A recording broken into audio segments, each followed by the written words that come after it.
कहानी का नाम वो जादुई रेडियो। एक छोटा सा गांव था, शांत, हरा भरा और पहाड़ों से घिरा हुआ। वहाँ एक लड़का रहता था, आरव। आरव 10वीं कक्षा में पढ़ता था और बहुत ही जिज्ञासु और मेहनती था। लेकिन उसकी सबसे खास बात थी कि वह नई नई चीजें जानने का बहुत शौकीन था। आरव का परिवार बहुत अमीर नहीं था। उसके पापा खेती करते थे और माँ सिलाई करती थी। लेकिन फिर भी वे हमेशा कोशिश करते थे कि आरव की पढ़ाई में कोई कमी न आए। एक दिन गांव के पुराने कबाड़खाने में आरव अपने दोस्तों के साथ खेल रहा था।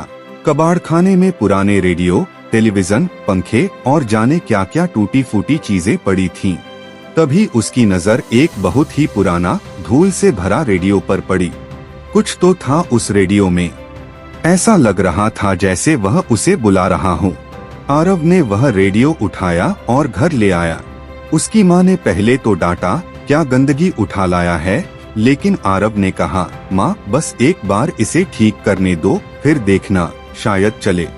रात को आरव ने चुपचाप उस रेडियो को साफ किया। उसने उसे खोला, तारें जोड़ी और जैसे तैसे चालू करने की कोशिश की। अचानक रेडियो से एक आवाज आई, नमस्ते आरव। आरव चौंक गया, ये क्या? इसने मेरा नाम कैसे लिया? रेडियो से फिर आवाज आई, डरो मत, मैं एक जादुई रेडियो हूँ, तुम्हें ज्ञान की दुनिया में ले जाने आया हूँ। आरव अब और भी चौंक गया, क्या सच में? रेडियो ने कहा, हाँ, हर रात जब सब सो जाए तुम मुझे चालू करना। मैं तुम्हें दुनिया की वो बातें बताऊंगा जो किताबों में भी नहीं मिलती। आरव ने वैसा ही किया। हर रात रेडियो उसे अजीब अजीब कहानियां सुनाता, मिस्र के पिरामिडों की, समुंदर के नीचे छिपे खजानों की, चांद पर जाने वाले अंतरिक्ष यात्रियों की। रेडियो उसकी आंखों के सामने नई दुनिया खोल देता। धीरे धीरे आरव की सोच बदलने लगी। वह क्लास में सबसे होशियार हो गया। टीचर भी हैरान थे कि इतना ज्ञान कहाँ से आ रहा है। एक रात आरव ने रेडियो से पूछा, तुम मुझे ये सब क्यों सिखा रहे हो?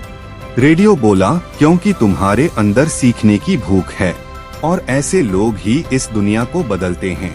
समय बीतता गया। 10वीं के बाद आरव ने स्कॉलरशिप से शहर के एक बड़े कॉलेज में दाखिला लिया। लेकिन जाते समय उसने उस रेडियो को फिर से कबाड़खाने में रख दिया, साफ करके, चमकाकर। उसने एक छोटा सा नोट लिखा और रेडियो के पास छोड़ दिया, अगर तुम्हारे अंदर कुछ नया जानने की आग है तो ये रेडियो तुम्हारा है।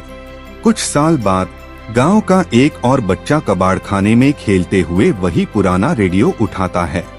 जैसे ही वो चालू करता है, नमस्ते अर्जुन, रेडियो बोलता है, सीख।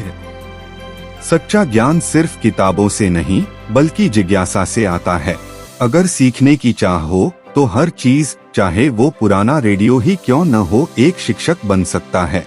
तो दोस्तों, ये थी हमारी आज की कहानी। आशा है आपको ये कथा पसंद आई होगी और इससे कुछ सीखने को भी मिला होगा। अगर आपको कहानी अच्छी लगी हो तो वीडियो को लाइक जरूर करें, अपने दोस्तों के साथ शेयर करें और चैनल को सब्सक्राइब करना ना भूलें। ऐसी ही और कहानियों के लिए जुड़े रहिए हमारे साथ। फिर मिलेंगे एक नई कहानी के साथ। धन्यवाद।